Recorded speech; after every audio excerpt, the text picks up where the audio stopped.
আর উৎপত্তি হয়েছে আরবি শব্দ কাব থেকে, যার অর্থ ফোলানো। এছাড়াও কাবা অর্থ কোনো বাড়ির উপর গম্বুজ, কাবাতুল্লাহ কোনো বাড়ির উপর ফোলানো গম্বুজ। তাই কাবা শব্দটা সংস্কৃত থেকে এসেছে। আমার মতে এটা বিশ্বাসযোগ্য নয়। এছাড়া এই বইয়ে আরো বলা হয়েছে যে আল হাজরে আসওয়াদ, কালো পাথর, যেটা রয়েছে কাবা শরীফের পাশে, এই শব্দটার মূল সঙ্গে আসওয়াতা, যার অর্থ গাঢ় রঙের পাথর বা শিবলিঙ্গ। এটা তো আমি একমত না। হাজরে আসওয়াদার উৎপত্তি আরবি শব্দ হাজর থেকে, যার অর্থ পাথর। আসওয়াদা মানে কালো, কালো পাথর। এটাকে শিবলিঙ্গের সাথে তুলনা করা এটা ঠিক না। এটা আরবি শব্দ, এর মূল শব্দগুলো আরবি ভাষায়। এছাড়াও আরো অনেক কথাই উল্লেখ করা হয়েছে তার বইতে, যেগুলো ঠিক না। যারা ইসলাম সম্পর্কে জানেন তারা বুঝবেন যে তার উদ্দেশ্যটা সৎ ছিল, তবে ইসলাম সম্পর্কে না জানা কেউ বইটা পড়লে সেটাই বিশ্বাস করতে শুরু করবে। উদাহরণস্বরূপ তিনি বলেছেন যে তার বইয়ের পৃষ্ঠা নম্বর 11-তে 12 নম্বর অধ্যায়ে মৃতদেহ সৎকারের ব্যাপারে। আমি আপনাদের আগেও বলেছি যে এই বইটা দিয়ে আমাকে চূড়ান্তভাবে বিচার করবেন না। এখানে আমি বইটা ঠিক না ভুল সেটা নিয়ে বলতে আসিনি। আমি বলতে চেয়েছি এটার পেছনের উদ্দেশ্যটাকে দেখুন। আমি হয়তো খুব বেশি জানতাম না, তবে আমার উদ্দেশ্য ছিল এই যে আমি চেয়েছিলাম মুসলমান এবং হিন্দুদের একত্রিত করতে। বইটা যদি ভুল কথা বলে তাহলে পড়ার দরকার নেই, ভাবার দরকার নেই। তবে আমি যা বলতে চেয়েছি তা হলো প্রত্যেক ধর্মেরই ভালো দিক আছে। এক ধর্ম ছেড়ে অন্য ধর্ম গ্রহণ করলে সমস্যার কোন রকম সমাধান হবে না। একটা বিষয় মনে রাখতে হবে, ডেনিশ কুকি খাওয়ার জন্য ডেনিশ হতে হবে না। সব জায়গা থেকে শিখুন। আর একই সাথে অনুরোধ করতে শুধু অন্যের ভুল খোঁজার চেষ্টা করবেন না। আমি এই বইটা মাত্র 3 দিনে লিখেছিলাম। আমি জানি, ভালোভাবেই জানি, আমি এই বইয়ের আরো অনেক ভুল আপনাদের সামনে বলতে পারি। এই বইয়ের অনেক ভুলের কথা আমি নিজে আপনাদের সামনে বলেছি। তাই বইটাতে যে ভুলগুলো আছে থাকুক না সেগুলো, সেটার জন্য আমাদের হৃদয় বা মনে গেঁথে না যায়। বুঝতে পেরেছেন আমি কি বলেছি? বইটাকে বাদ দিন, পড়ার দরকার নেই। আমি নিজেও জানি বইটাতে ভুল আছে, এর জন্য এর দ্বিতীয় কপি বের করা হয়নি। এটা একবারই ছাপা হয়েছিল। সব মানুষকে একত্রিত করতে হবে, এটাই ছিল আমার বইটার মূল উদ্দেশ্য। এটা কোনো পাণ্ডিত্যের বই না। আমি এই কথা বইয়ের ভূমিকাতে লিখেছি আর মুখেও তা বারবার অনেকবার করে বলেছি। বইটা যদি সব মানুষকে একত্রিত করতে পারে তাহলে ভালো, তা না হলে আমি স্বীকার করছি বইটিতে ভুল আছে। আর আপনারাও আমার কথা নিশ্চয়ই বুঝতে পেরেছেন। আমি আমাদের বক্তাদের আবারও এই অনুষ্ঠানের কিছু নিয়মকানুন মনে করিয়ে দিতে চাই। প্রত্যেক বক্তাই 5-6 মিনিট সময় পাবেন তাদের কাছে করা প্রশ্নের উত্তর দেওয়ার জন্য। আমি এখানে অনুরোধ করব, এই যেমন এখানে 1.5-2 মিনিট বেশি লাগলো, এতে বেশ অসুবিধা হয়ে যায়। যদিও আমার সামনে একটা স্টপ ওয়াচ রয়েছে, কত সময় বেশি বা কম গেল সেটা হিসাব করার জন্য। এতে করে আমার হিসাব রাখতে সমস্যা হয়। আমি আমাদের বক্তাদের অনুরোধ করব, আমরা নিয়ম মেনে চললে অনুষ্ঠানটি এই স্বল্প সময়ের মধ্যেই আরো ফলপ্রসূ হবে। আমি শ্রোতাদের অনুরোধ করব, দয়া করে আপনাদের প্রশ্ন সংক্ষিপ্ত এবং সরল করবেন। শেষ ভদ্রলোক প্রশ্ন করতে গিয়ে প্রায় 10টি সেন্টেন্স বলেছেন। প্রশ্নটা মাত্র 4টা সেন্টেন্সে বলতে পারেন। এখানে আমরা প্রায় 2-3 মিনিট সময় নষ্ট করলাম। আমি আরো 2-3 মিনিট সময় দেব ডক্টর জাকিরকে এই প্রশ্নের উত্তর দেওয়ার জন্য। আমি বক্তাদের অনুরোধ করব যে প্রশ্ন করা হয়েছে শুধু সেটার উত্তর দেওয়ার জন্য। আপনি এই সময়ের মধ্যেই পরের উত্তরটার সাথে আগের উত্তরটাও দিতে পারেন। Thank you. শ্রী শ্রী রবিশঙ্কর বললেন যে তিনি তাড়াহুড়ো করে লিখেছিলেন। আমাদের মানতে হবে যে তার আন্তরিকতার কোনো অভাব নেই। তিনি বলছেন যে বইটা দ্বিতীয়বার ছাপাননি, খুবই ভালো কথা, এজন্য তাকে ধন্যবাদ জানাই। যারা হিন্দু ও ইসলাম ধর্মের সাদৃশ্য সম্পর্কে জানতে চান, আমি নিজেও একটা বই লিখেছি হিন্দু ধর্ম ও ইসলামের মধ্যে সাদৃশ্য নিয়ে। বইটি প্রচুর পরিমাণে ছাপানো হয়েছে। খুব শিগগিরই বইটির 1,00,000 কপি ছাপানো হবে। আপনাদের সবাইকে বইটি পড়ার অনুরোধ করছি। নিশ্চয়ই এটা হিন্দু এবং মুসলমানদের একত্রিত করবে। এতে সঠিক উদ্ধৃতি আছে। আশা করি আমাদের কারো অনুভূতিতে আঘাত লাগবে না। Thank you very much.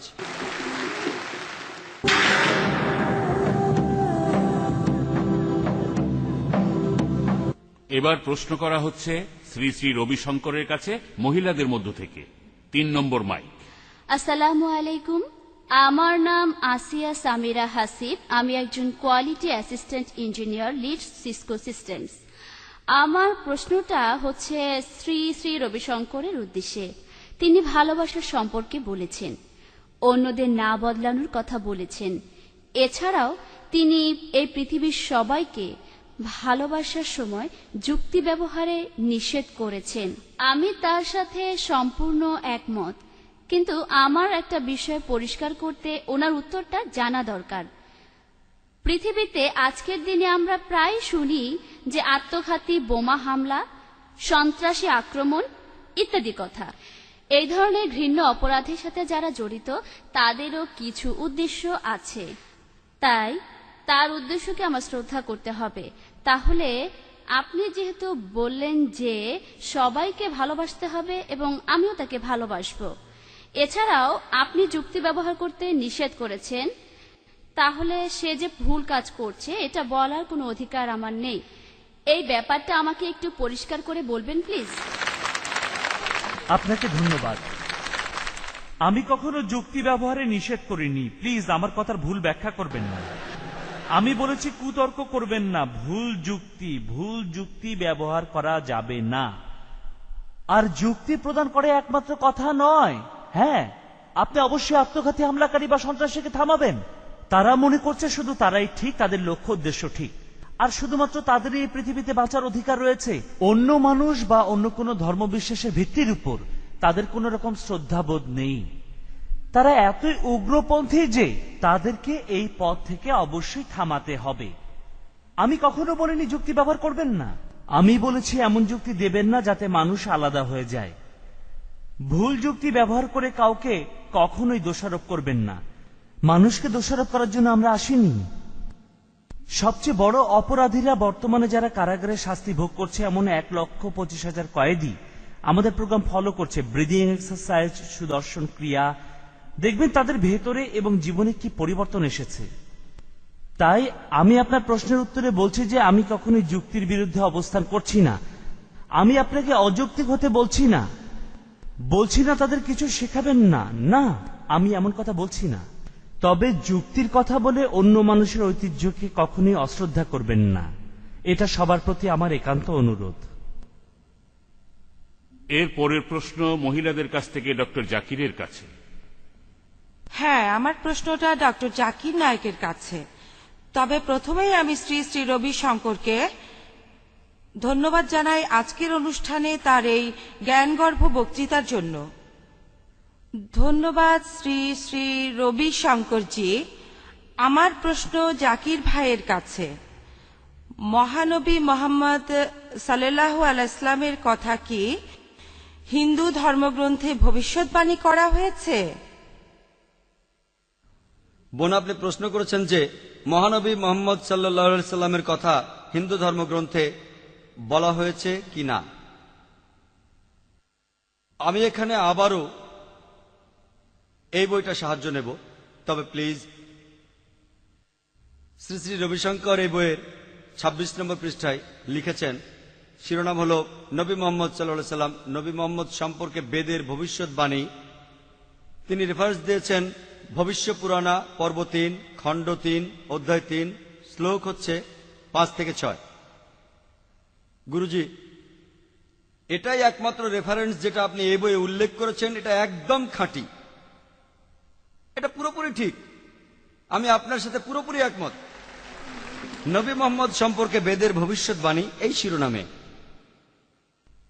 Shri Sri Ravishankar অনেক জায়গায় বেদের উদ্ধৃতি দিয়েছেন, শুধুমাত্র নবী মোহাম্মদের কথা বলার সময় তিনি রেফারেন্স দিয়েছেন ধর্মগ্রন্থ থেকে, আর সেটা হলো ভবিষ্য পুরাণা পর্ব 3, খণ্ড 3, অধ্যায় 3, শ্লোক 5 থেকে 6। আমি অভিনন্দন জানাই শ্রী শ্রী রবিশঙ্করকে। আপনি যা বলেছেন তা 100% কারেক্ট। আমি আরো বলি, রেফারেন্স দেওয়া থাকলেও শ্লোকটা সেখানে বলা হয়নি। যদি আপনি ভবিষ্য পুরাণা পড়েন পর্ব 3, খণ্ড 3, অধ্যায় 3, শ্লোক 5 থেকে 8, এখানে বলা হয়েছে যে একজন বহিরাগত আসবেন, একজন বিদেশি, অন্য ভাষায় কথা বলবেন সংস্কৃত ছাড়া। তিনি আসবেন তার সঙ্গী সাথীদের নিয়ে, অর্থাৎ সাহাবাগণ, এবং তার নাম হবে মুহাম্মদ।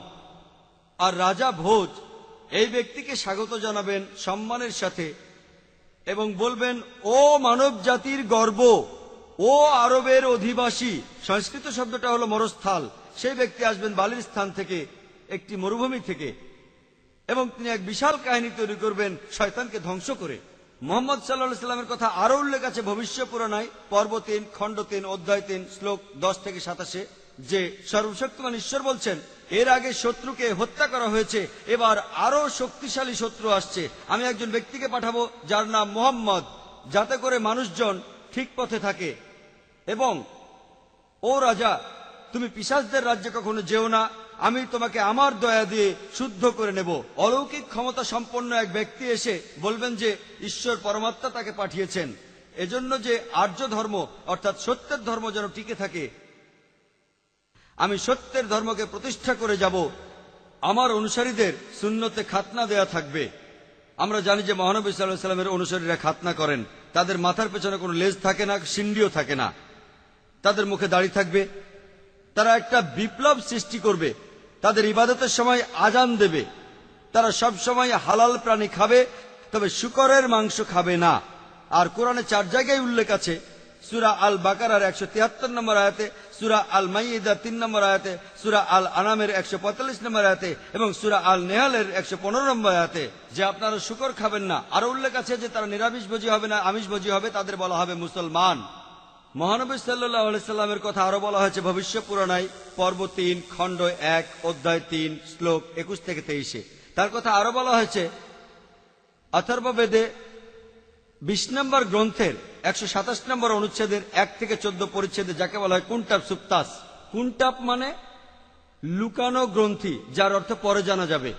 সময় কম তাই পুরো বলতে পারছি না, তবে প্রথম অনুচ্ছেদে বলছে তিনি নারাশংসা, যাকে প্রশংসা করা হয়, তিনি হলেন কাউরামা, শান্তির রাজপুত্র, যিনি ক্ষমতাবান ব্যক্তি। তাকে রক্ষা করা হবে 60,090 জন শত্রু থেকে। এই সবই নির্দেশ করছে মোহাম্মদ সাল্লাল্লাহু আলাইহি সাল্লামকে। তার কথা আরো বলা হয়েছে অথর্ববেদে 20 নম্বর গ্রন্থের 21 নম্বর অনুচ্ছেদে 6 নম্বর পরিচ্ছেদে আজাবের যুদ্ধে। অথর্ববেদে 20 নম্বর গ্রন্থের 21 নম্বর অনুচ্ছেদে 7 নম্বর পরিচ্ছেদে বলা হয়েছে যে তিনি 20 জন নেতাকে পরাজিত করবেন। সে সময় মোটামুটি এই কয়জনই নেতা ছিল মক্কায়। এছাড়াও উল্লেখ আছে ঋগ্বেদের 1 নম্বর গ্রন্থের 53 নম্বর অনুচ্ছেদের 9 নম্বর পরিচ্ছেদে। তার কথা উল্লেখ আছে সামবেদে অগ্নিমন্ত্র 64 নম্বর বলা হয়েছে যে তিনি তার মায়ের দুধ পান করবেন না। আমরা জানি মহানবী সাল্লাল্লাহু আলাইহি ওয়াসাল্লাম মায়ের দুধ পান করেননি। তাকে আরো বলা হয়েছে আহমদ, যিনি নিজের প্রশংসা করেন, যেটা মোহাম্মদ সাল্লাল্লাহু আলাইহি ওয়াসাল্লামের আরেক নাম। সামবেদে উত্তর চিক 1500 নম্বর মন্ত্রে, সামবেদের 2য় অধ্যায়ের 152 নম্বর অনুচ্ছেদে, তাকে যজুর্বেদের 31 নম্বর অধ্যায়ের 18 অনুচ্ছেদে বলা হয়েছে আহমদ। অথর্ববেদের 8 নম্বর গ্রন্থের 5 নম্বর অনুচ্ছেদে 16 নম্বর পরিচ্ছেদে, অথর্ববেদের 20 নম্বর গ্রন্থের 126 নম্বর অনুচ্ছেদে 14 নম্বর পরিচ্ছেদে, ঋগ্বেদের 8 নম্বর গ্রন্থের 6 নম্বর অনুচ্ছেদে 10 নম্বর পরিচ্ছেদে তাকে এখানে বলা হয়েছে নারাশংসা। নারাশংসা একটি সংস্কৃত শব্দ যার অর্থ নর বা মানুষ। সংসা অর্থ প্রশংসনীয়, সেই মানুষ যে প্রশংসনীয়। এই শব্দটা আরবিতে বললে হবে মোহাম্মদ সাল্লাল্লাহু আলাইহি সাল্লাম। তাহলে নবী মোহাম্মদ সাল্লাল্লাহু আলাইহি সাল্লামের উল্লেখ করা হয়েছে মোহাম্মদ নামে, যার সংস্কৃত হল নারাশংসা। বিভিন্ন ধর্মগ্রন্থে ঋগ্বেদের 1 নম্বর গ্রন্থের 13 নম্বর অনুচ্ছেদে 3 নম্বর পরিচ্ছেদে, ঋগ্বেদের 1 নম্বর গ্রন্থের 18 নম্বর অনুচ্ছেদে 9 নম্বর পরিচ্ছেদে, ঋগ্বেদের 1 নম্বর গ্রন্থের 106 নম্বর অনুচ্ছেদে 4 নম্বর পরিচ্ছেদে, ঋগ্বেদের 1 নম্বর গ্রন্থের 142 নম্বর অনুচ্ছেদে 3 নম্বর পরিচ্ছেদে, ঋগ্বেদের 2 নম্বর গ্রন্থের 3 নম্বর অনুচ্ছেদে 2 নম্বর পরিচ্ছেদে, ঋগ্বেদের 5 নম্বর গ্রন্থের 5 নম্বর অনুচ্ছেদে 2 নম্বর পরিচ্ছেদে, ঋগ্বেদের 7 নম্বর গ্রন্থের 2 নম্বর অনুচ্ছেদে 2 নম্বর পরিচ্ছেদে, যজুর্বেদ 20 অধ্যায়ের 37 অনুচ্ছেদে, যজুর্বেদ 20 অধ্যায়ের 57 অনুচ্ছেদে, যজুর্বেদ 21 অধ্যায়ের 31 অনুচ্ছেদে, যজুর্বেদ 21 অধ্যায়ের 55 অনুচ্ছেদে, যজুর্বেদ 28 অধ্যায়ের 2 অনুচ্ছেদে, যজুর্বেদ 28 অধ্যায়ের 19 অনুচ্ছেদে, যজুর্বেদ 28 অধ্যায়ের 42 অনুচ্ছেদে। এছাড়া আরো অনেক অনেক জায়গায় রয়েছে। তাহলে এখন আপনারা সবাই বেদকে শ্রদ্ধা করবেন। ডক্টর জাকির নায়েক নিজের মুখে বললেন সবারই বেদকে শ্রদ্ধা করা উচিত, এবং আপনারা কেউ ভাববেন না যে এটা কাফির বা অবিশ্বাসীদের বই। প্রত্যেক মুসলমানেরই এই গ্রন্থকে শ্রদ্ধা করা উচিত। আর আমি ডক্টর জাকির নায়েককে বিশেষভাবে ধন্যবাদ জানাচ্ছি বেদের এই সত্যটাকে সবার কাছে জানানোর জন্য, যে বেদও একই শিক্ষা, একই জ্ঞান, মানবতা, ভালোবাসার কথা বলে থাকে। ধন্যবাদ সবাইকে। এরপরের প্রশ্ন রবিশঙ্করকে, পুরুষদের মধ্য থেকে। শুরু করুন। আসসালামু আলাইকুম। আমি সাইদ মহিউদ্দিন শামির। আমি MSNA মেডিকেল কলেজ অ্যান্ড হসপিটালের ল্যাব ম্যানেজার। আমার প্রশ্ন শ্রী শ্রী রবিশঙ্করের কাছে। আপনি খুব সুন্দর কথা বলেছেন আপনি বলেছেন আমরা ভালোবাসবো সবগুলো ধর্মকেই, কিন্তু এই কিছুদিন আগে এখানে একটা সন্ত্রাসী আক্রমণ হলো, আর আমি সেই রাতে হসপিটাল থেকে এর কিছুটা দেখেছিলাম। একজন প্রত্যক্ষদর্শী মিডিয়াতে বলেছিল যে সে একজন লোককে সেখানে গোলাগুলি করতে দেখেছিল। তখন রাত প্রায় 8:45 মতো হবে। তবে পরে দেখা গেল যে কেউ সে কথার গুরুত্ব দিচ্ছে না। আর তার পরের দিন মিডিয়ায়, ইন্ডিয়ার মিডিয়ায় সমালোচনা করা হলো শুধু ইসলামকে। আমি শ্রী রবিশঙ্করকে প্রশ্ন করতে চাই যে আপনি সব ধর্মকে ভালোবাসতে বলেছেন, কিন্তু ইন্ডিয়ায় সন্ত্রাসের কথা বলতে গিয়ে শুধু ইসলামের সমালোচনা করে কেন? আজকের আলোচনার বিষয় ঈশ্বরের ধারণা নিয়ে আমি বলতে চাচ্ছি, আমি আপনাদের বলতে পারি যে আমি মিডিয়ার মুখপাত্র নই, আমি সরকারের মুখপাত্র নই, পুলিশের মুখপাত্র নই, আমি কারোর হয়ে কথা বলতে পারি না। সেই একইভাবে আপনার ধর্মের মুখপাত্র কেবলমাত্র আপনি একাই নন, আরো মানুষ আছেন, প্রতিটি মানুষই তার ধর্মের মুখপাত্র হিসেবে কাজ করেন।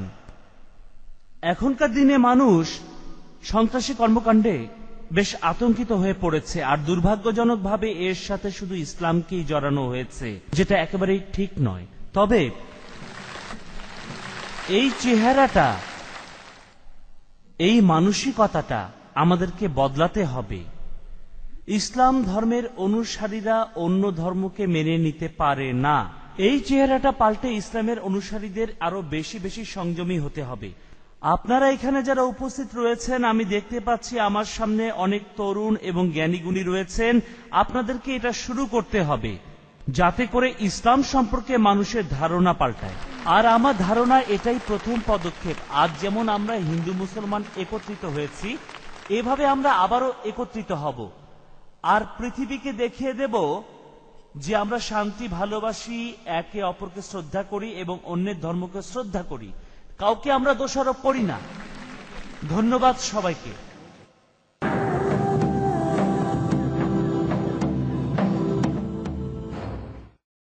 আসসালামু আলাইকুম, আমি আকবর, আমি একজন স্টুডেন্ট।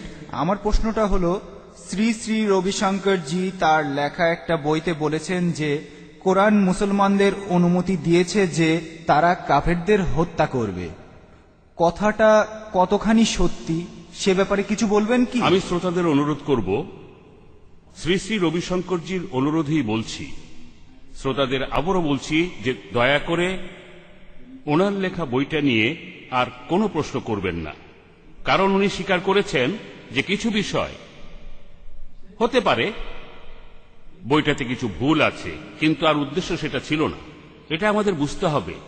আর আমি অনুরোধ করব শ্রোতাদের পক্ষ থেকে আর আয়োজকদের পক্ষ থেকেও যারা প্রশ্ন করছেন, আমি জানি আপনাদের অনেক প্রশ্ন আছে, তবে প্লিজ আমাদের আজকের এই অনুষ্ঠানের স্বার্থে বলছি, আর আজকের এই আলোচনার বিষয় বোঝার জন্য আমি অনুরোধ করব দয়া করে ওই বই নিয়ে কোনো প্রশ্ন করবেন না।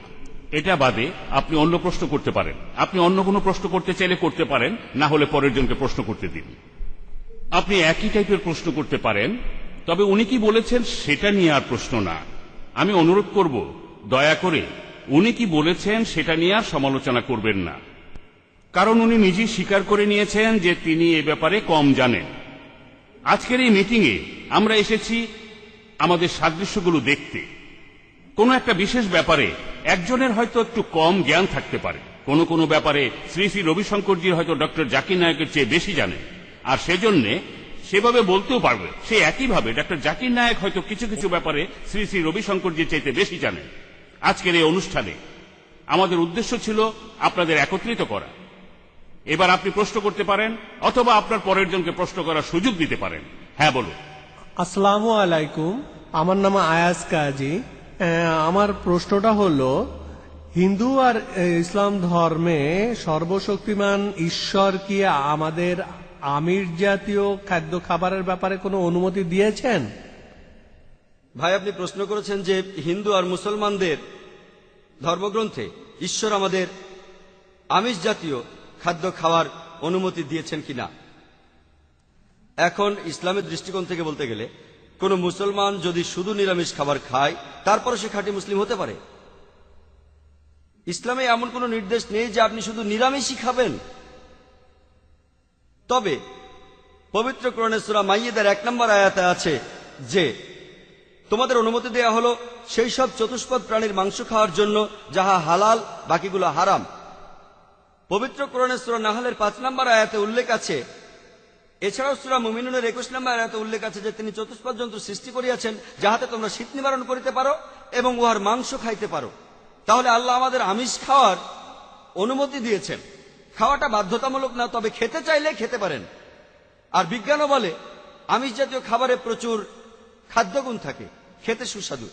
আর আপনারা যদি লতাপাতাভোজী প্রাণীদের দাঁতগুলো দেখেন, যেমন ধরুন গরু, ছাগল, ভেড়া, তাদের দাঁতগুলো সমান, তারা শুধু লতাপাতা খায়, কোনো মাংস খায় না। এখন যদি মাংসাশী প্রাণীগুলোর দাঁতগুলো দেখেন, যেমন ধরুন সিংহ, বাঘ, চিতা, তাদের দাঁতগুলো মাংস খাওয়ার উপযোগী, দাঁতগুলো সুচালু, দাঁতগুলো তীক্ষ্ণ। এখন যদি মানুষের দাঁত একটু ভালো করে দেখেন, আমাদের সমান দাঁত আছে, আমাদের সুচালু দাঁতও আছে। এখন ঈশ্বর যদি আমাদের শুধু নিরামিষ খাওয়ারই অনুমতি দিতেন, তাহলে সুচালু দাঁত দিলেন কেন? আমাদের দাঁতগুলো হলো সর্বভোজী প্রাণীর দাঁত। তাই ঈশ্বর আমাদের এমনভাবে দাঁত বানিয়েছেন যাতে আমরা আমিষ ও নিরামিষ দুটোই খেতে পারি, আমিষ নিরামিষ একই সাথে। তার মানে শাকসবজি এবং মাছ মাংস। এরপর আপনি দেখবেন যে আমাদের মানুষের পরিপাকতন্ত্র আমিষ এবং নিরামিষ দুটোই হজম করতে পারে। যদি আপনি জোর করে কোনো গরু, ছাগল বা ভেড়াকে মাংস খাওয়াতে চান, তারা হজম করতে পারবে না। সেই একইভাবে সিংহ, বাঘ বা চিতাবাঘকেও কোনো নিরামিষ বা শাকসবজি খাওয়ান, তারা হজম করতে পারবে না। মানুষ সবই হজম করতে পারে। মানুষের একটা বৃহদান্ত্র আছে। নিরামিষ হজমের পাশাপাশি মানুষ তাই আমিষও হজম করতে পারে, মাছ মাংস। কিছু আমিষ আছে যা আমরা হজম করতে পারি না, কিছু নিরামিষও আছে হজম করতে পারি না। যেগুলো হজম করতে পারি সেগুলো খাওয়া যায়। আর মানুষের মধ্যে ভুল ধারণা আছে যে হিন্দু ধর্ম তার অনুসারীদের আমিষ খাওয়ার অনুমতি দেয় না। মনুস্মৃতির 5ম অধ্যায়ের 30 অনুচ্ছেদে আছে, যেটা খেতে বলা হয়েছে সেটাই যদি আপনি খেয়ে থাকেন কোনো পাপ হবে না, কারণ ঈশ্বরের নিয়মে কেউ খাদ্য খাবে, কেউ খাদ্য হবে। মনুস্মৃতির 5ম অধ্যায়ের 31 অনুচ্ছেদে আছে যে বলিদানের উদ্দেশ্যে পশু হত্যা করলে কোন রকম পাপ হবে না, কারণ ঈশ্বর কিছু প্রাণীকে এজন্যই বানিয়েছেন। মহাভারতের অনুশাসন পর্বে দেখবেন 88 অনুচ্ছেদে যুধিষ্ঠির পঞ্চপাণ্ডবদের বড় ভাই বিশ্বকে জিজ্ঞেস করলো যে পূজার সময় আমরা কি উৎসর্গ করব, কি দেব, যাতে আমাদের পূর্বপুরুষেরা সন্তুষ্ট থাকেন। বিশ্ব বললেন, মহাভারতে উল্লেখ আছে যদি শাকসবজি উৎসর্গ করো পূর্বপুরুষরা 1 মাস সন্তুষ্ট থাকবেন, যদি মাছ দাও 2 মাস থাকবে, যদি ভেড়া দাও 3 মাস থাকবে, যদি দাও খরগোশ 4 মাস থাকবে, আর যদি ছাগলের মাংস দাও 5 মাস থাকবে, যদি শূকর দাও 6 মাস থাকবে, যদি পাখি দাও 7 মাস, যদি হরিণ দাও 8 মাস, এইভাবে আরো অনেক। যদি দাও মহিষ 11 মাস, যদি গরু দাও পুরো 1 বছর, আর যদি তুমি গন্ডারের মাংস বা ছাগলের লাল মাংস দাও পূর্বপুরুষেরা সন্তুষ্ট থাকবেন সারা জীবন ধরে। তাহলে হিন্দু ধর্ম তার অনুসারীদের আমিষ খাওয়ার অনুমতি দেয়। তবে অন্যান্য আরো অনেক ধর্মের প্রভাবে যাদের বিশ্বাসটাও অন্যরকম, অনেক লোকই শুধু নিরামিষ খায়। আর এখানে তাদের যুক্তিটা হলো কোনো প্রাণীকে হত্যা করা উচিত না। তাহলে একটা গাছ মারলে সেটা হবে প্রাণী হত্যা, তাহলে সেটা হবে অন্যায়। আধুনিক বিজ্ঞানের কল্যাণে আমরা জানি এমনকি গাছেরও জীবন আছে। এবার যুক্তিটা একটু বদলালো, আর তারা বলল, আচ্ছা মেনে নিলাম যে গাছের জীবন আছে, কিন্তু ব্যথা অনুভব করতে পারে না। তাই পশু হত্যা করলে গাছ হত্যার চেয়ে বেশি পাপ হবে। আজকের বিজ্ঞানের কল্যাণে আমরা এটাও জানি যে গাছ ব্যথা অনুভব করে, তারা কাঁদতে পারে, খুশিও হতে পারে। একবার এক নিরামিষভোজী লোক আমাকে বলেছিল যে জাকির ভাই, মেনে নিলাম যে গাছের জীবন আছে, ব্যথা অনুভব করতে পারে, কিন্তু গাছের মাত্র 2 বা 3টা ইন্দ্রিয় আছে, পশু পাখির আছে 5টা ইন্দ্রিয়। গাছের 2টো ইন্দ্রিয় কম, তাই গাছ হত্যার চাইতে পশু হত্যা করা আরো বেশি অপরাধ। আমি তখন বললাম যে মানলাম আপনার কথা যে পশু পাখির চাইতে গাছপালার 2টো ইন্দ্রিয় কম। তারপর একটা প্রশ্ন করলাম যে ধরুন আমার এক ভাই, সে জন্ম থেকেই বোবা আর কালা, 2টো ইন্দ্রিয় কম। সে বড় হওয়ার পর কেউ একজন তাকে খুন করে ফেললো, আমি কি জজের কাছে বলবো মি লর্ড এই হত্যাকারীকে কম শাস্তি দিন কারণ আমার ভাইয়ের দুটো ইন্দ্রিয় কম ছিল? আমি আরো বলবো এই হত্যাকারীকে বেশি শাস্তি দিন, এ একটা মাসুমকে মেরেছে, একজন নিষ্পাপকে মেরেছে। তাই ইসলামে এটা কোনো ব্যাপার না যে আপনার 5টা না 3টা ইন্দ্রিয়। আল্লাহ বলছেন যেগুলো তোমার শরীরের জন্য ভালো, যেটা হালাল সেটা খেতে পারো। আমার কথা যদি বলেন, যদি কেউ শুধু নিরামিষ খেতে চায় আমার কোনো আপত্তি নেই, কিন্তু যদি কেউ বলে যে আমিষ খাওয়াটা হলো অন্যায় তখন আপত্তি আছে। তা না হলে কিছু মানুষ শুধু নিরামিষ খেলে আমাদের জন্যই ভালো, কারণ ইন্ডিয়ার সব মানুষ যদি এখন আমিষ খাওয়া শুরু করে দেয় মাংসের দাম বেড়ে যাবে। এর পরের প্রশ্ন মহিলাদের মধ্য থেকে রবিশঙ্করজির কাছে। আমার প্রশ্ন শ্রী শ্রী রবি শঙ্করের কাছে। তিনি তার বক্তৃতায় বলেছেন যে ভায়োলেন্সকে মানে হিংসাকে কোনো ধর্মই অনুমোদন দেয়নি। তাই যদি হয়ে থাকে তাহলে কৃষ্ণ কেন অর্জুনকে উপদেশ দিয়েছিলেন যে সে যেন তার নিজের ভাইদের বিরুদ্ধে যুদ্ধ করে?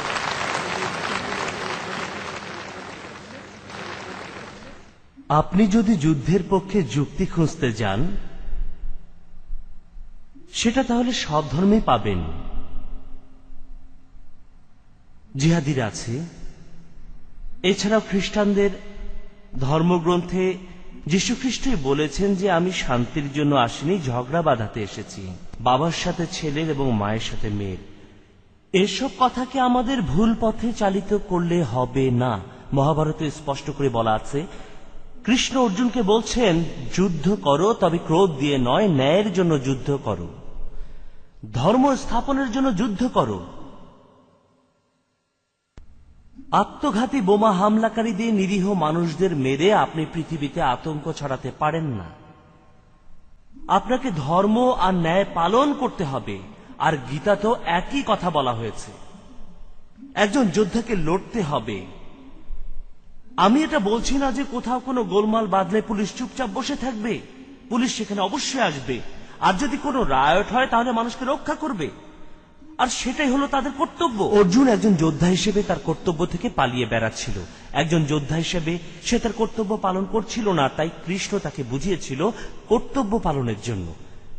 প্লিজ মনে করবেন না যে এখানে যুদ্ধকে সমর্থন করা হয়েছে। কৃষ্ণ এ কথা বলেনি। তিনি বলেছেন তোমার মনের মধ্যে কারো প্রতি কোন রকম রাগ, বিদ্বেষ বা ঘৃণা পুষে রাখবে না। অদ্বেষ্টা সর্বভূতানাং মৈত্র করুণ এব চ বৈ। এই শ্লোকটাতে বলা হয়েছে এই পৃথিবীর কোন সৃষ্টিকে ঘৃণা করবেন না, সমবেদনা আর বন্ধুত্বপূর্ণ মনোভাব সবার প্রতি রাখুন। তবে আপনার কর্তব্য আগে। আমি আপনাদের সবাইকে একটা অনুরোধ করব, প্লিজ অন্য ধর্মের ব্যাপারে কোন রকম খারাপ ধারণা পোষণ করবেন না। তা না হলে যেটা হবে, আপনারা আমাকে এই একই ধরনের প্রশ্ন করবেন, বলবেন অর্জুন কি ঠিক ছিল বা রাম কি ঠিক ছিল, সে কেন সীতাকে। এই সবগুলো ব্যাপার আসলে অনেক গভীর বিষয়, যা আপনাকে অনেক পড়তে হবে। মাত্র দু একটা কথার উত্তর দেওয়া সম্ভব নয়। আর এখানে আমরা বিতর্ক করতে আসিনি, আমরা এখানে আলাদা হওয়ার জন্য আসিনি, এক হওয়ার জন্য এসেছি। একে অন্যকে শ্রদ্ধা করব, সম্মান করব। সেজন্য আপনাদের বলি আপনারা গীতা পড়ুন, গীতার মধ্যে আপনারা ভালো অনেক কিছু খুঁজে পাবেন। বোঝাতে পেরেছি?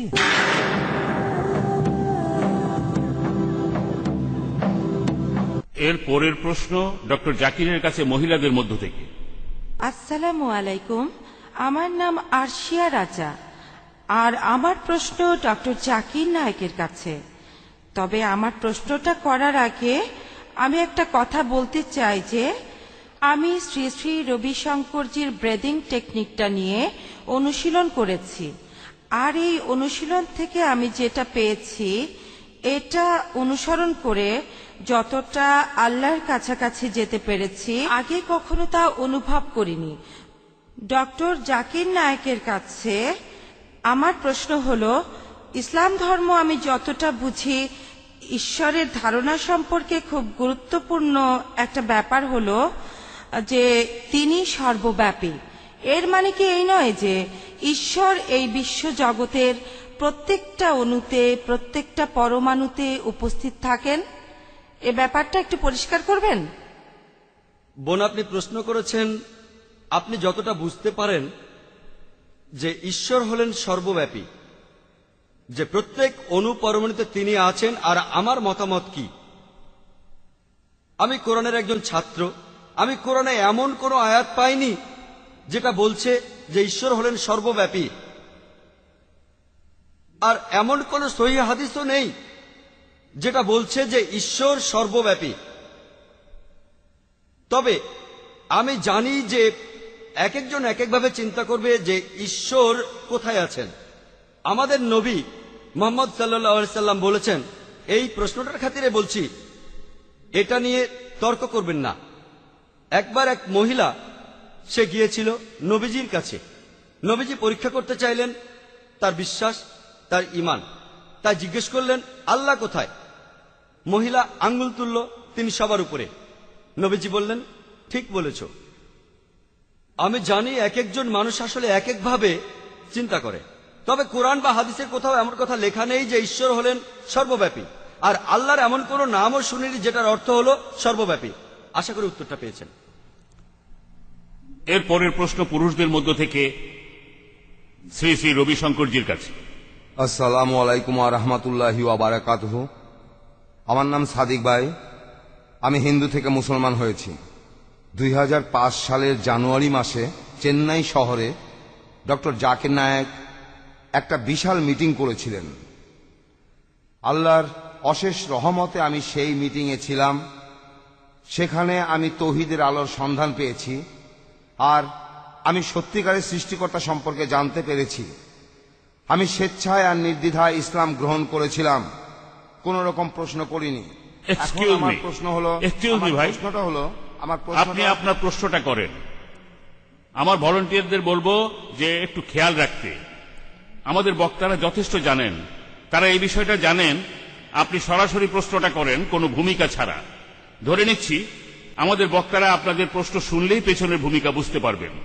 আর দয়া করে প্রশ্ন করতে এসে মন্তব্য করে বসবেন না, প্লিজ। আপনাদের সবার কাছে আমার একান্ত অনুরোধ, আপনারা অনেক সাহায্য করেছেন, ধৈর্য ধরেছেন, অনেক ভদ্রতা করেছেন, আর প্রশ্ন করার সময় যদি এগুলো একটু মেনে চলেন, আশা করি আমাদের অনুষ্ঠানটা সুন্দরভাবে শেষ করতে পারবো। হ্যাঁ ভাই। আসলে ডক্টর জাকির নায়েক যখন ওনার লেকচার দিচ্ছিলেন তখন বিষ্ণুর কথা বললেন যে বিষ্ণু অর্থ রক্ষাকারী, আর আপনি যখন লেকচার দিলেন তখন আপনি বললেন যে বিষ্ণু আসলে হলেন 5টি উপাদান যা দিয়ে পুরো বিশ্বজগৎ তৈরি, আরো অনেক কিছু। এবার আমি আপনাকে বলি, বিষ্ণু সহস্রনামায় কিন্তু এই কথা একেবারে পরিষ্কারভাবে লেখা আছে। এটা দিয়ে আপনি আমাকে বিষ্ণুর কোনো ব্যাখ্যা দিতে পারবেন?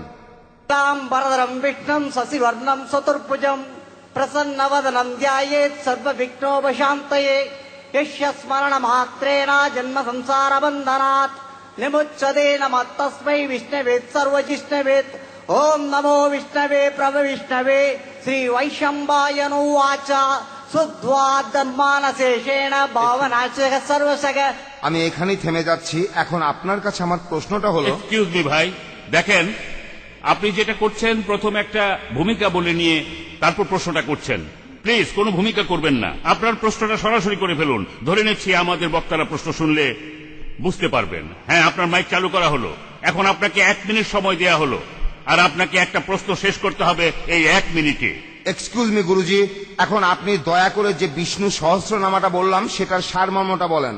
আমি জানি আপনি পারবেন না। আমি এখানে দাঁড়িয়ে একদম নিশ্চিতভাবে বলতে পারি, আল্লাহ একদিন আপনাকে হেদায়েত করবেন। খুব বেশি দূরে নেই সেদিন। শুধু আপনি না, আপনার ভক্তদের হেদায়েত করবেন, আমি বলে রাখলাম। হ্যাঁ, এক্সকিউজ মি, আমি ভলান্টিয়ারদের বলবো দয়া করে একটু খেয়াল রাখবেন যে লোকজন এখানে প্রশ্ন করতে এসে যেন ইমোশনাল না হয়ে যায়। ভদ্রভাবে প্রশ্ন করতে বলুন এই অনুষ্ঠানের খাতিরে। দয়া করে লোকজনকে কোন রকম মন্তব্য করতে দেবেন না, তারা এখানে তাদের প্রশ্নগুলো করবেন।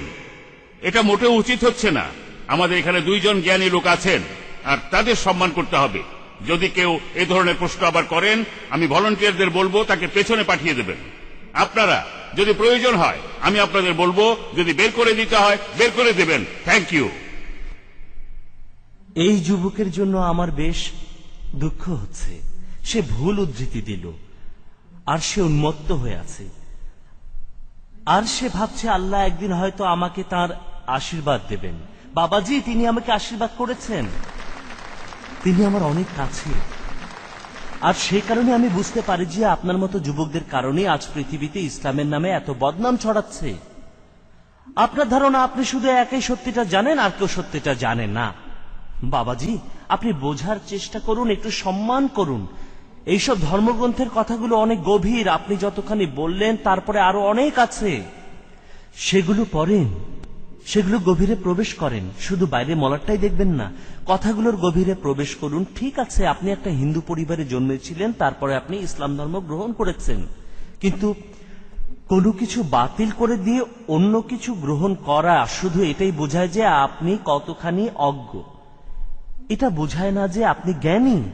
এটা বোঝায় যে জ্ঞানের ব্যাপারে আপনি কতখানি সীমিত এবং হিন্দু ধর্মের ঈশ্বর সম্পর্কে আপনি কতখানি অন্ধকারে আছেন। তাই আমি আপনাকে বলি, বিষ্ণু সহস্রনামা যদি বুঝতে চান, এটা একটা বিশাল জিনিস। এর প্রত্যেকটা শব্দ নিয়ে অনেক বড় বড় বই লেখা যায়, অনেক জ্ঞান অর্জন করা যায়, কিন্তু এমন পণ্ডিত হলে তো সমাজের ক্ষতি হবেই, যে যত সামান্য পড়াশোনা করে নিজেকে পণ্ডিত ভেবে বসে থাকে। 2.5 अक्षर प्रेम की पढ़े सो पंडित होए। জ্ঞানকে আহরণ করুন। আর আপনি যে ধর্ম পালন করছেন, সে ধর্মের জন্য আপনি সুনাম বয়ে আনতে পারেন। কখনোই উগ্রপন্থী হবেন না এবং এটা মনে করবেন না যে সবাই আপনার ধর্ম, আপনার বিশ্বাস, আপনার রীতি অনুযায়ী চলবে। এটা মোটেও গ্রহণযোগ্য নয় যে আপনি আমাকে বদলাতে পারবেন, এই জীবনে না। কারণ আমি আমার মন, শরীর সবই সঁপে দিয়েছি। আর আমাদের মধ্যে অনেকেরই শরীর, মন সবই বদলাতে হবে। প্রত্যেক মানুষকে বুঝতে হবে, তাদের স্ব অন্তর দিয়ে, হৃদয়ের ভালোবাসা দিয়ে, আর জ্ঞানের প্রতিটি অভিজ্ঞতা দিয়ে। মনে রাখতে হবে, শুধুমাত্র উদ্ধৃতি আর কথা বলে নিজের মতামতকে প্রতিষ্ঠিত করতে চাইলে আমাদের সমাজের সমস্যাগুলো শুধু বাড়বে আর কিছুই হবে না। আসুন আমরা সবাই বন্ধুর মতো পাশাপাশি থাকি, ভাই বোনের মতো বসবাস করি, একে অন্যকে সম্মান করি, শ্রদ্ধা করি, কোন রকম সমালোচনা করবেন না। ঠিক আছে? Thank you. আচ্ছা, এরপরের প্রশ্ন ডক্টর জাকিরের কাছে। আমি মোহাম্মদ আখিল, আমি একজন মেডিকেল টেকনোলজিস্ট। আমার প্রশ্ন হলো, শ্রী শ্রী রবিশঙ্কর ওনার লেকচারের সময় বেদের একটা শ্লোক বলেছেন, যেটা আসলে ঈশ্বর বলছেন, আমি একজন কিন্তু অনেকের মধ্যে আছি। এটা আপনি কতখানি মানেন? যদি মেনে থাকেন তাহলে কারণটা বলুন। ভাই, আপনি প্রশ্ন করেছেন আমার মতামত কি, যখন শ্রী শ্রী রবিশঙ্কর বললেন যে ঈশ্বর একজন আর সবার মধ্যে আছেন, এটা জানতে চেয়েছেন। ওনার কথা যা শুনেছি সেটা যদি বুঝতে পারি, পবিত্র কুরআনে সূরা হিজরের 29 নম্বর আয়াতে আছে, এছাড়াও সূরা সাজদার 9 নম্বর আয়াতে আছে, আল্লাহ সুবহানাহু ওয়া তাআলা রূহ এবং তার জ্ঞান দিয়েছেন মানুষ জাতিকে। তাই সর্বশক্তিমান ঈশ্বরের জ্ঞান মানব জাতির সবার মধ্যে আছে। এখন যদি মেলান, বিরোধ বাদ দিয়ে সাদৃশ্যগুলো দেখেন, বেদ আর কোরআনের সাদৃশ্য। কোরআন বলছে যে আল্লাহ সুবহানাহু ওয়া তাআলা সৃষ্টিকর্তা, তার জ্ঞান দিয়েছেন। এর মানে এই নয় যে সবকিছু ঈশ্বর, এর মানে প্রত্যেক মানুষের মধ্যে সর্বশক্তিমান ঈশ্বরের জ্ঞান আছে। মানেন বা না মানেন সেটা আলাদা কথা, তবে সর্বশক্তিমান ঈশ্বরের একজন সৃষ্টিকর্তার জ্ঞান সবার মধ্যে আছে। আশা করি উত্তরটা পেয়েছেন। পরের প্রশ্ন শ্রী শ্রী রবিশঙ্করের কাছে। আমি তানভীর ফাতেমা, আমি বিবিএস এর ছাত্রী, আর জিডিসি কলেজ। আমার প্রশ্ন শ্রী শ্রী রবিশঙ্করজির কাছে। মহাভারতে একথা বলা আছে যে অভিমন্যু মায়ের পেটে থাকার সময়ে কিভাবে চক্রবুঝে ঢুকতে হবে সেটা শুনে ফেলেছিল, কিন্তু একথা বিজ্ঞানে প্রমাণিত যে পেটের ভিতরে ভ্রূণ কিছুই শুনতে পায় না। আপনি এ ব্যাপারে কি বলবেন? আসলে একটা কথা প্রচলিত আছে যে পৃথিবী রহস্যে পরিপূর্ণ, আর আমরা আসলে জানি না। আমি এখানে অভিমন্যুর পক্ষ নিয়ে কথা বলবো না। তাই যদি এর মধ্যে ভালো কিছু পান সেটা গ্রহণ করুন, আর যদি মনে করেন এটা সম্ভব নয়, ঠিক আছে, হতে পারে, আর কয়েক বছর পর আপনি বলবেন এটা সম্ভব। কারণ একটা সময় আমাদের বিজ্ঞান মনে করত টেস্ট টিউব বেবি টাইপের মতো কোনো কিছু নেওয়া সম্ভব নয়, কিন্তু মহাভারতে লেখা আছে যে কুন্তী তার সন্তানের ভ্রূণ বিভিন্ন জায়গায় রেখে দিয়েছিল। আর এই যে সব পুরাণ আর ইতিহাস, এগুলোর বাইরের অর্থটাই শুধু নিলে চলবে না, এগুলোর গভীরে প্রবেশ করতে হবে। এগুলোকে আপনার নিতে হবে একটু অন্যভাবে, কারণ এটা কোনো ঐতিহাসিক দলিল নয়, এগুলো সেভাবে লেখা হয়নি। এগুলোকে আপনার দেখতে হবে একটু অন্যভাবে। আসলে মহাভারত আর বিভিন্ন পুরাণে অনেক বৈজ্ঞানিক বিষয় আছে যেগুলো নিয়ে গবেষণা করা দরকার। এখন পর্যন্ত আমরা এসব গ্রন্থ নিয়ে তেমন কোনো গবেষণা করিনি, এখন আমাদের সেটা করা উচিত। আমি শুধু এইটুকুই বলতে পারি। ধন্যবাদ সবাইকে। পরের প্রশ্ন মহিলাদের মধ্য থেকে ডক্টর জাকিরের কাছে। আমার নাম আমিনা, আমি পড়াশোনা করি। আমি যে প্রশ্নটা করতে চাই তা হলো যে হিন্দু ধর্মগ্রন্থগুলোতে অবতার বলতে কি বোঝানো হয়, আর কালকি অবতার কে? বোন, আমি এই প্রশ্নটার উত্তর দেওয়ার আগে এটা বলতে চাই যে আমি একজন মেডিকেল ডাক্তার, তাই আপনাদের জানিয়ে রাখি, মায়ের পেটে ভ্রূণ শব্দ শুনতে পারে, গর্ভধারণের ৫ম মাস থেকে কানে শুনতে পায়। কোরআনেও আছে, সূরা ইনসানের ২ নম্বর আয়াতে উল্লেখ আছে যে আল্লাহ মানুষকে দিয়েছেন শ্রবণ শক্তি ও দৃষ্টি। প্রথমে শ্রবণ শক্তি, পরে দৃষ্টি। গর্ভধারণের ৫ম মাস পরে কান খুলে যায় এবং তখন থেকে ভ্রূণ শুনতে পায়। তাই এটা নিয়ে অনেক গবেষণা করা হয়েছে। এই জন্যই ডাক্তাররা অন্তঃসত্ত্বা মহিলাদের ভায়োলেন্ট সিনেমা দেখতে নিষেধ করে থাকেন, এতে ভ্রূণের ক্ষতি হয়। তাহলে ভ্রূণ শুনতে পারে? সরি, আগের প্রশ্নটায় আমি একমত ছিলাম না। এখন এই প্রশ্নটার ব্যাপারে আসি যে অবতার আসলে কি এবং কল্কি অবতার কে। অবতার শব্দটার উৎপত্তি সংস্কৃত শব্দ আও আর অন্ত্র অর্থাৎ নেমে আসা। এর সাধারণ অর্থ হল, বেশিরভাগ হিন্দুই মনে করে যে সর্বশক্তিমান ঈশ্বর মানুষের রূপ নিয়ে পৃথিবীতে আসেন। তবে কিছু কিছু পণ্ডিত বলেন যে অবতার এই সংস্কৃত শব্দটা ঈশ্বরের মানুষ রূপ বোঝায় না। হতে পারে সর্বশক্তিমান ঈশ্বর কাউকে পাঠিয়েছেন, যেমন ঋষি, সন্ন্যাসী। কোরআনেও এরকম কিছু ব্যাপার আছে যে স্রষ্টা মানুষের মধ্য থেকে একজনকে বেছে নেন, সবার সাথে যোগাযোগ করেন তার মাধ্যমে, যাকে আমরা বলি প্রেরিত দূত। তাহলে ইসলাম প্রেরিত দূতে বিশ্বাস করে। আর পবিত্র কোরআনের সূরা ফাতিরের ২৪ নম্বর আয়াতে উল্লেখ আছে যে এমন কোন সম্প্রদায় নেই যাহার নিকট সতর্কবাণী যায়নি। পবিত্র কোরআনের সূরা রাদের ৭ নম্বর আয়াতে আছে, প্রত্যেক যুগেই আমি দূত পাঠাইয়াছি। যদি আপনি বেদ পড়েন, বেদেও বলা হয়েছে যে সর্বশক্তিমান ঈশ্বর পাঠিয়েছেন অনেক জ্ঞানী লোক, অনেক ঋষি, আর তাদের মধ্যে একজন হলেন এই কল্কি অবতার। এর উল্লেখ আছে ভগবত পুরাণার ১২ নম্বর খণ্ডের ২য় অধ্যায়ের ১৮ থেকে ২০ অনুচ্ছেদে যে তার জন্ম হবে বিষ্ণুইয়াসের ঘরে, অর্থাৎ শাম্বালা শহরের প্রধান।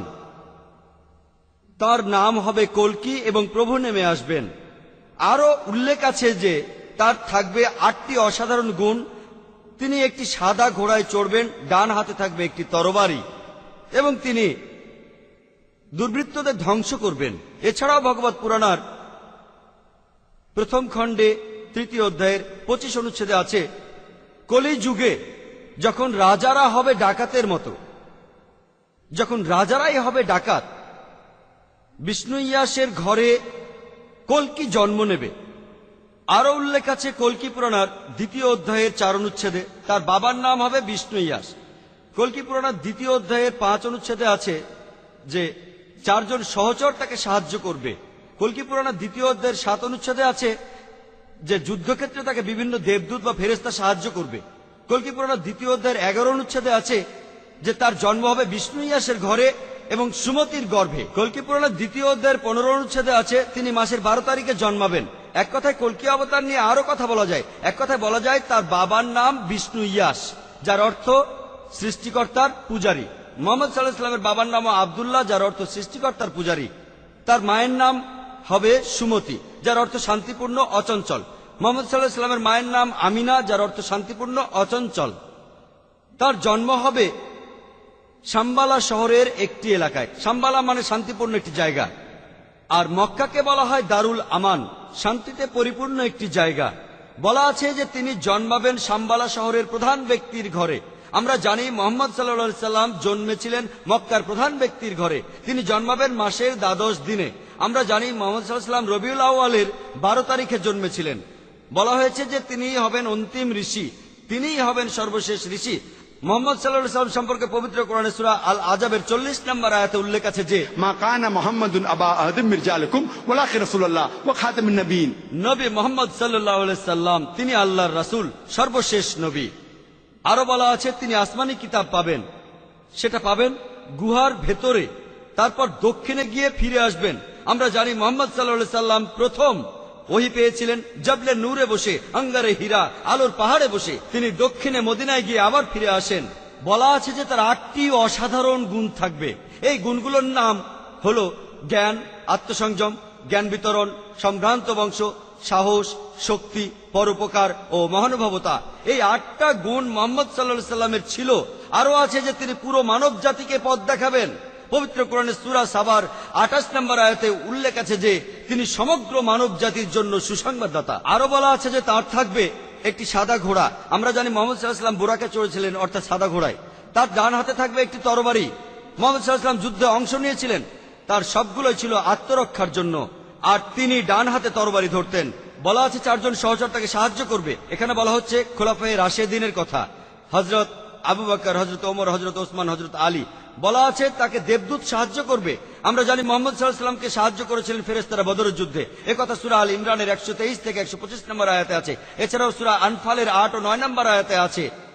এইসব ভবিষ্যৎবাণী নির্দেশ করে সর্বশেষ নবী ও রাসূল মোহাম্মদ সাল্লাল্লাহু আলাইহি ওয়াসাল্লামকে। এরপরের প্রশ্ন শ্রী শ্রী রবিশঙ্করের কাছে।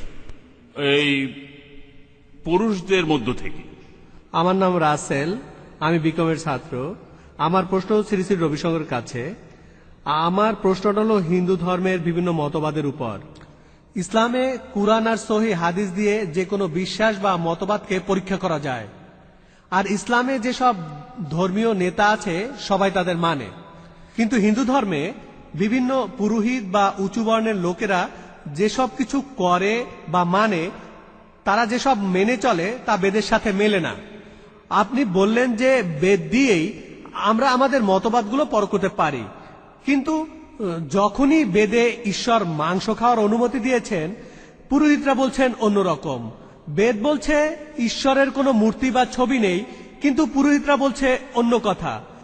তাহলে একজন সাধারণ মানুষ এ ব্যাপারে কি করবে? মানে একজন সাধারণ হিন্দু কোনটা মানবে আর কোনটা মানবে না? আপনি যদি বলেন পুরোহিতের দরকার নেই, ধর্মগ্রন্থই মানতে হবে, তাহলে পুরোহিতরাই যদি ভুল পথে থাকে, তাহলে একজন সাধারণ হিন্দু কিভাবে নিজেকে ঠিক পথে রাখবে? মানে যদি সে হিন্দু ধর্ম পালন করতে চায়। হ্যাঁ, সুন্দর প্রশ্ন করেছেন। আমার বক্তৃতা প্রথমে বলেছিলাম, আপনি যদি আমার বক্তৃতা প্রথম থেকে শুনে থাকেন, আমি সেখানে বলেছিলাম যে ধর্মগ্রন্থগুলো আছে কিন্তু মানুষ এই গ্রন্থগুলো মেনে চলছে না। কোরআনও মানছে না, ইসলামও মানছে না, পৃথিবী জুড়ে এটা চলছে। মানুষ পবিত্র কোরআনের বিধান মেনে চলছে না। শান্তির কথা থাকলেও মানুষ বিভিন্ন রকম ধ্বংসাত্মক আর সন্ত্রাসী কাজের সাথে জড়িত হচ্ছে। শান্তিকে ছড়িয়ে দেয়া হচ্ছে না সামান্য কয়েকজনের কারণে। একইভাবে যদি দেখেন কোন পুরোহিত ভুল বলছে, সেটা কিন্তু হিন্দু ধর্ম নয়। হিন্দু ধর্মে এটা পরিষ্কার বলা আছে, বেদ অনুমতি দিয়েছে, উপনিষদ অনুমতি দিয়েছে, বেদান্ত অনুমতি দিয়েছে। যোগের মাধ্যমে আপনি পৃথিবীতে বসে স্বর্গকে অনুভব করতে পারবেন। লক্ষ লক্ষ মানুষ যোগ সাধনা করছেন এবং উপকারও পাচ্ছেন। আর আমাদের দেশে বিভিন্ন সময় অনেক সাধু সন্ন্যাসী এসেছেন, তারা হচ্ছেন মহাপুরুষ। নারদ, চৈতন্য মহাপ্রভু, গুরু নানক দেব, গুরু গোবিন্দ সিংজি, আরো অনেকেই। এই জন্য বেদে পরিষ্কার বলা হয়েছে, ঋগ্বেদে 2 নম্বর শ্লোকে রয়েছে, ऋषिः पूर्वेभिर्नूतनैरुत सदेवां येह वक्षति अग्निः पूर्वेभिर्ऋषिभिर्नूतनैरुत। অর্থাৎ ঋষিরা অতীতে এসেছেন এবং তারা ভবিষ্যতে আসবেন। আর এই বিশ্বজগৎ আসলে অসীম, এর কোনো শেষ নেই, এর কোনো কিনারা নেই। আর বিভিন্ন সময় সম্ভবামি যুগে যুগে, কৃষ্ণ বলেছেন আমি প্রত্যেক যুগেই আসব, পৃথিবীর ভুলগুলো শোধরাতে আসব। এখানে আমি আপনাদেরকে বলতে পারি যে শ্রীমদ্ ভগবত গীতা ভালো করে পড়ে দেখুন। আর অন্য একটা বই আমি আপনাদেরকে সবাইকে পড়তে অনুরোধ করব, সেটা যোগ বশিষ্ঠা। এই বইটি খুবই বিস্ময়কর, বৈজ্ঞানিক আর গভীর জ্ঞানের এই বিশ্বজগৎ সম্পর্কে। আজকের দিনে পুরো পৃথিবী বইটির গুরুত্ব মেনে নিচ্ছে। এই যোগ বশিষ্ঠা বইটা আমাদের সচেতনতা শেখায়, আমাদের জ্ঞান বৃদ্ধি করে। তাই আমাদের সবার যেটা করা উচিত সেটা হলো সব জায়গা থেকে জ্ঞান, ভালো জিনিসটা গ্রহণ করতে হবে। জ্ঞানের ভালো জিনিসটা নিতে হবে উপনিষদ থেকে, গীতা থেকে, বেদান্ত থেকে। আর আশেপাশের সবাইকে ভালোবাসতে হবে আর সহযোগিতা করতে হবে। ঠিক আছে, ধন্যবাদ। এরপরের প্রশ্ন ডক্টর জাকিরের।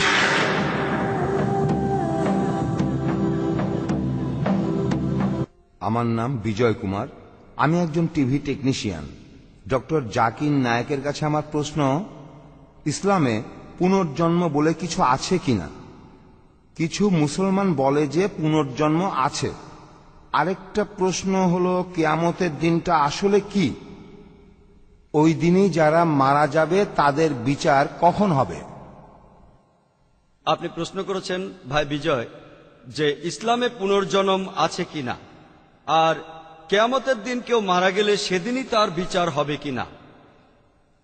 এখানে যখন কথা হচ্ছে পুনর্জন্ম নিয়ে, আল্লাহ পবিত্র কোরআনে বলেছেন যে আল্লাহ আমাদের সৃষ্টি করেছেন, আমাদের মৃত্যুও দিয়েছেন, তিনি পৃথিবীতে পাঠিয়েছেন, আবার মৃত্যু দিয়েছেন, তারপর আবার বাঁচিয়ে তুলবেন। তাহলে এই পৃথিবীর জীবনের পরে আমাদের আবার বাঁচিয়ে তোলা হবে, সেটা পরকালে।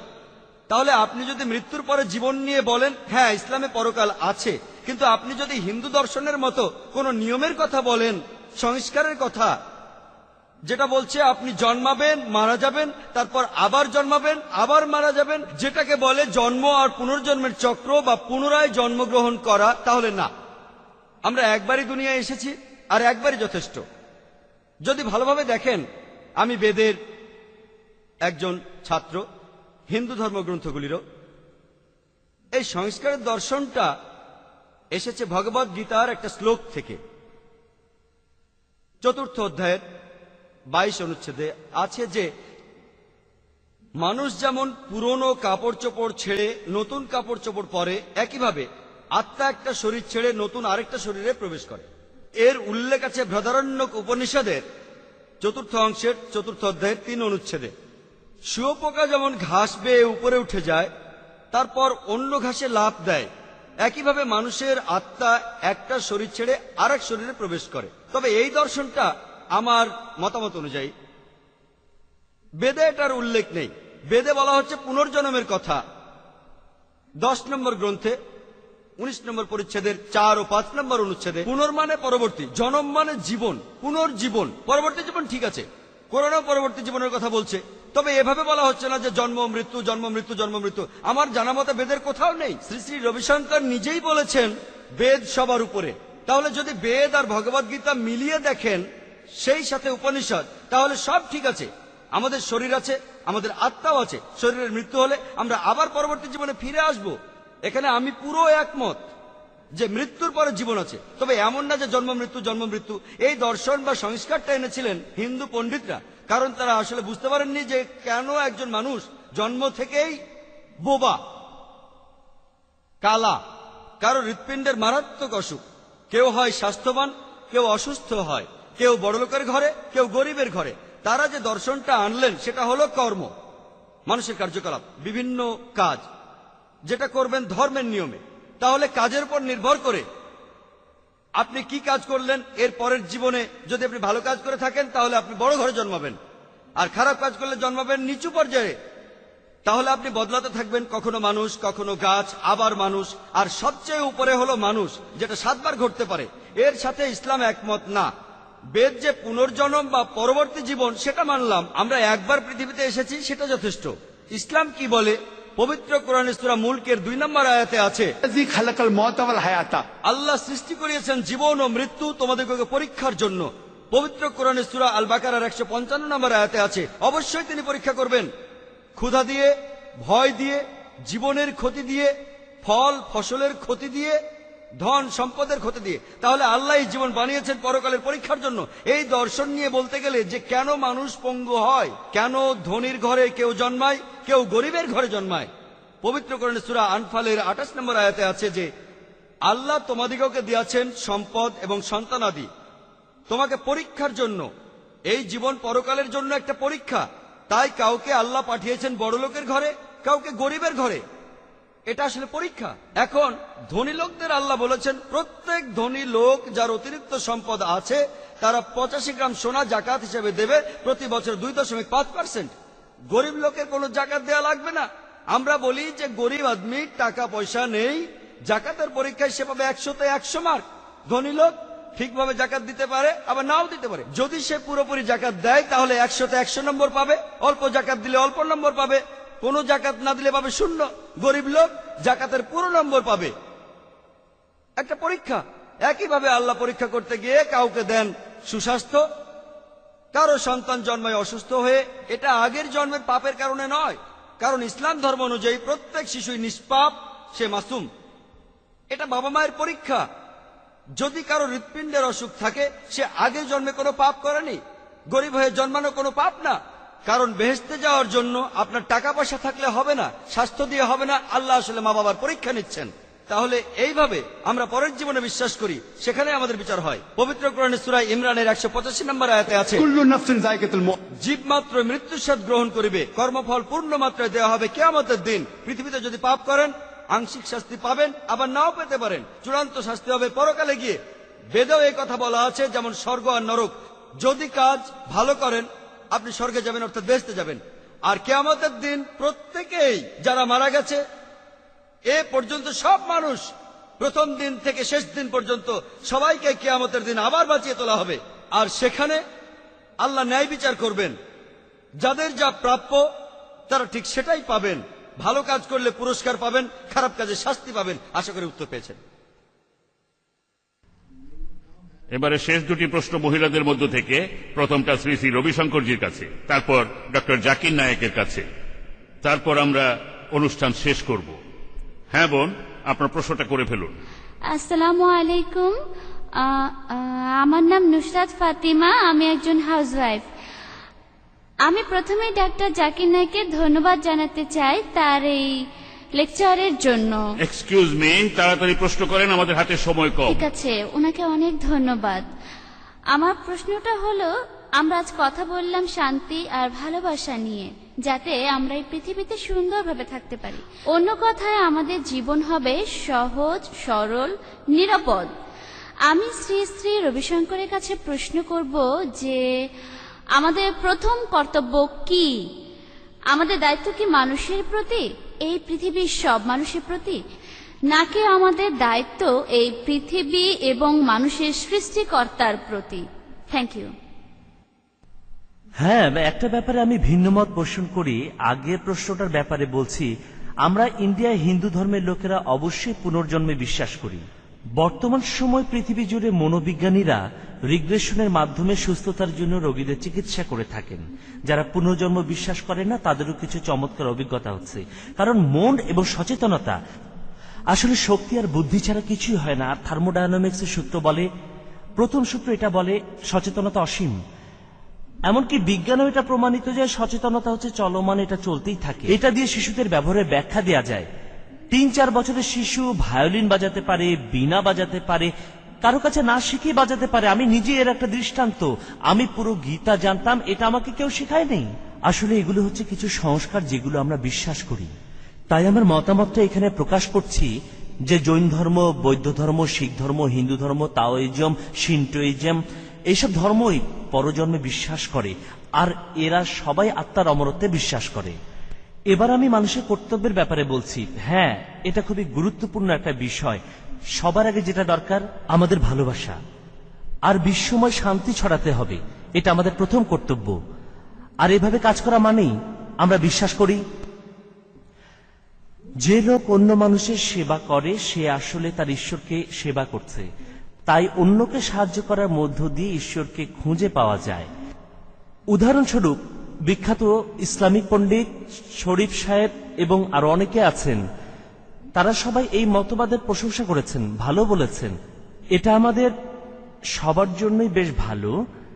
তাই এই কায়িক ভি কৈলাসা শব্দটার মূল কথা মানুষকে সাহায্য করা, আর মানুষের সেবা করলে ঈশ্বরের সেবা করা হবে। মানব জাতিকে সেবা করার মাধ্যমে ঈশ্বরের উপাসনা করা হবে। সবাইকে অনেক অনেক ধন্যবাদ। ঈশ্বর সবাইকে ভালো রাখুন। এবার আমাদের অনুষ্ঠানের শেষ প্রশ্ন ডক্টর জাকিরের কাছে। শেষ প্রশ্ন। আপনাকে ধন্যবাদ। আমার নাম মিত্রা, আমি ওরাকলে চাকরি করি। আপনার লেকচার শুনে আমার খুব ভালো লেগেছে। আপনি যখন বললেন যে লোক শান্তি ছড়ায় না সে মুসলমান নয়। আমি তখন আনন্দে হাততালি দিয়ে উঠেছিলাম। কিন্তু তাহলে শুধু ইন্ডিয়ায় না, পুরো পৃথিবীতেই কেন দেখি সন্ত্রাসমূলক কাজের সাথে ইসলামের নাম জড়ানো থাকে। আর এ ব্যাপারে আপনাদের নেতারা কি করছেন? মানে ইসলামের নামে এই বদনাম হওয়া তো ঠিক না। বোন, আপনি খুব ভালো প্রশ্ন করেছেন যে আমরা কি করছি যখন ইসলামের সাথে সন্ত্রাসকে জুড়ে দেয়া হচ্ছে। এটা আসলে ঘটেছে মিডিয়ার কারণে। টাইম ম্যাগাজিন অনুযায়ী এই খবরটা ছাপা হয়েছিল 1997 সালের 16 এপ্রিলে। বলা হয়েছে যে 60,000-এরও বেশি বই ইসলামের বিরুদ্ধে লেখা হয়েছে মাত্র 150 বছরের মধ্যে। 1800 থেকে 1950 সাল পর্যন্ত প্রতিদিন একটারও বেশি বই।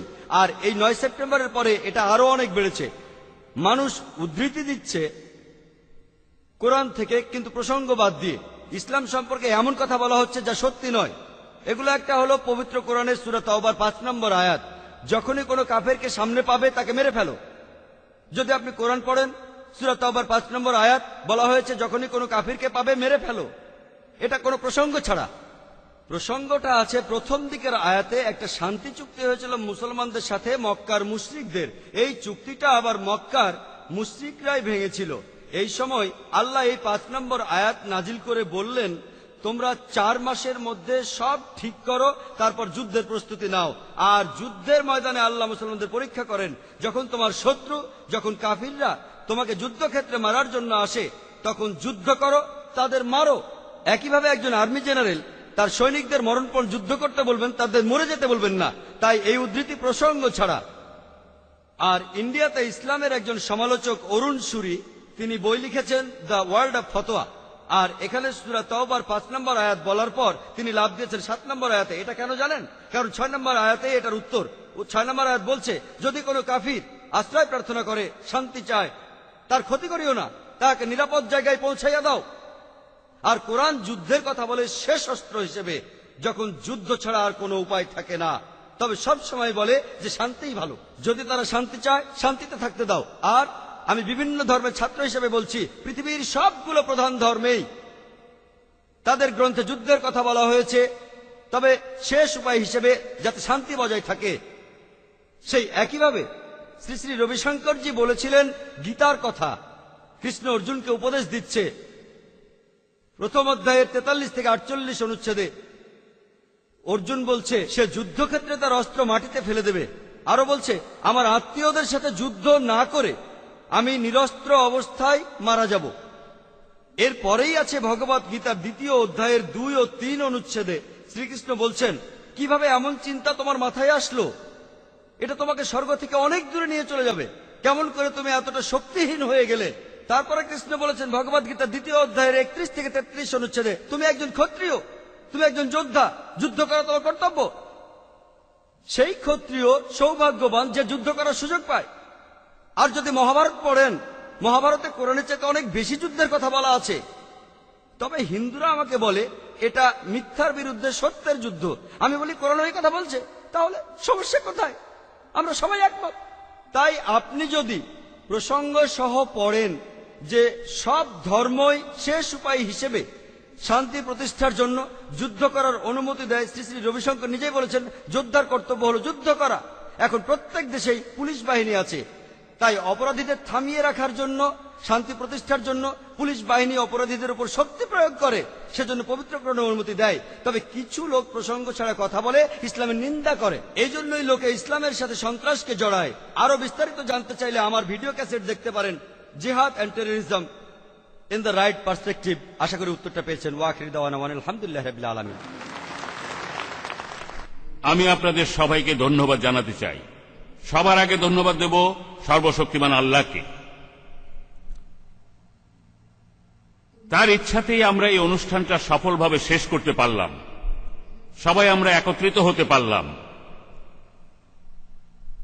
আমি বিশেষভাবে ধন্যবাদ জানাবো আজকের অনুষ্ঠানে উপস্থিত আমাদের শ্রদ্ধেয় বক্তাদের, যারা আমাদের এই অনুষ্ঠানে এতক্ষণ ধরে ধৈর্যের সাথে বসে অনুষ্ঠানটি উপভোগ করলেন। সেই সব দর্শক শ্রোতাদেরকে আমার আন্তরিক অভিনন্দন। আসসালামু আলাইকুম। সারা পৃথিবীর মানুষ শান্তিতে থাকুন। ومن آياته الليل والنهار والشمس والقمر لا تسجدوا